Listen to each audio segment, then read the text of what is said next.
Era un po' quello che ci siamo detti ancora in campagna preelettorale. Volevamo coinvolgere le sponsorizzazioni che per noi sono estremamente importanti, non soltanto nel momento in cui si va a batter cassa, ma cercare di trovare delle sinergie che possono permetterci di realizzare i progetti che non sono vincolati soltanto all'attività agonistica dei ragazzi, ma che siano anche formativi, avendo sponsor di più settori merceologici. Ci sembrava opportuno farci conoscere innanzitutto e metterli anche in network insieme in modo tale che tra di loro possono magari prospettare, e da quello che è uscito oggi, che mi fa piacere aver avuto una gran bella platea, sono emerse delle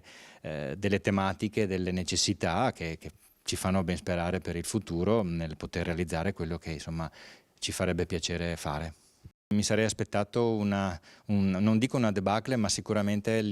la riaffiliazione di minori sci club, meno sci club, dettato sostanzialmente dalla riforma dello sport. In realtà non è stato così, e quindi ben vengano queste retromarcia. Abbiamo quasi la totalità degli sci club riaffiliati. Non più tardi del lunedì scorso avevamo 1000 tesserati in più paragonati alla scorsa stagione, quindi vuol dire che forse tutto ciò che stiamo facendo, vedi a tutta Fisi su Telebelluno, vedi le promozioni che abbiamo fatto nei social, ci hanno permesso, e ne sentiamo poi parlare spesso perché arrivano mail di richiesta di tesseramento, quindi fa ben sperare che poi alla fine, quando lì si contano i risultati, possiamo anche per questa stagione forse arrivare a